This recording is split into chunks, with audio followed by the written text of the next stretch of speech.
Bro, sis, lo ngerasa nggak sih, kayaknya akhir-akhir ini timnas Indonesia makin gacor aja. Nah, ada kabar seru nih dari dunia bola. Timnas kita baru aja dapat grup buat lanjutan kualifikasi Piala Dunia 2026, dan kabarnya, peluang kita makin terbuka lebar.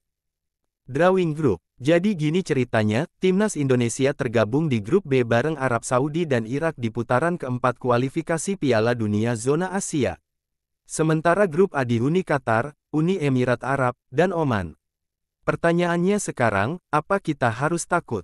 Atau justru senyum lebar? Jadwal laga awal. Laga perdana bakal digelar tanggal 8 Oktober tahun 2025 di markas Arab Saudi, yaitu King Saud University Stadium. Lawan pertama, Arab Saudi. 3 hari kemudian, tanggal 11 Oktober kita ketemu Irak, di stadion yang sama. 2 laga krusial langsung di kandang lawan.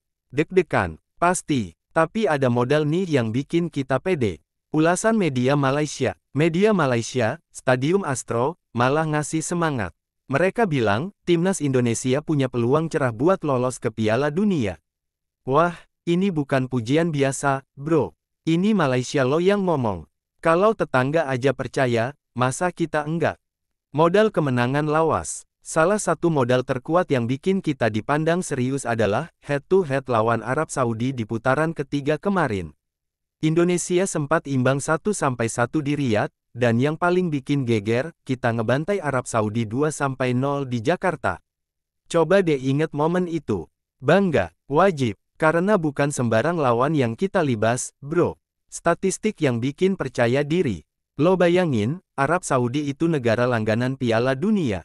Tapi timnas Garuda bisa nahan dan bahkan ngalahin mereka. Ini bukti kalau Patrick Kluivert nggak cuma ganteng doang, tapi juga bawa taktik yang manjur. Jadi, kalau ketemu lagi nanti Oktober, apa kita bisa ngulangin hasil keren itu? Bisa banget, asal fokus dan nggak ciut. Irak, ancaman tapi bisa dilawan.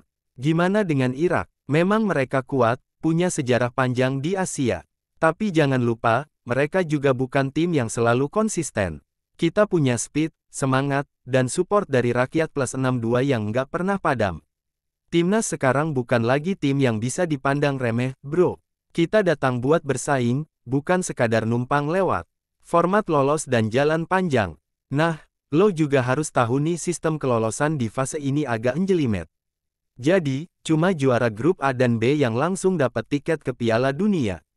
Sedangkan yang peringkat kedua, masih punya satu kesempatan terakhir. Jangan langsung nyerah. Runner-up juga bisa tembus, asal mental nggak down. Ronde kelima, playoff Asia. Kalau kita jadi runner-up, nanti bakal ketemu runner-up dari grup sebelah. 2 leg, home and away. Yang menang lanjut ke babak playoff antar konfederasi. Di situ, wakil Asia akan ketemu wakil dari benua lain. Jalan ke Piala Dunia emang panjang, tapi ini bukan jalan buntu. Ini kayak game level hard, tapi kita udah naik level juga. Interconfederation Playoff. Di babak playoff ini, lawannya bisa dari CONCACAF, Afrika, Amerika Selatan, atau Oceania. Tapi tenang, AFC tetap dapat jatah buat kirim wakil. Artinya, asal kita konsisten dan punya nyali, semua masih bisa dikejar. Garis finishnya mungkin jauh, tapi kita udah lari dari jauh juga. Nggak ada alasan buat berhenti di tengah jalan. Harapan dan doa rakyat plus 62. Sekarang tinggal satu, dukungan. Dari lo semua yang lagi dengerin ini.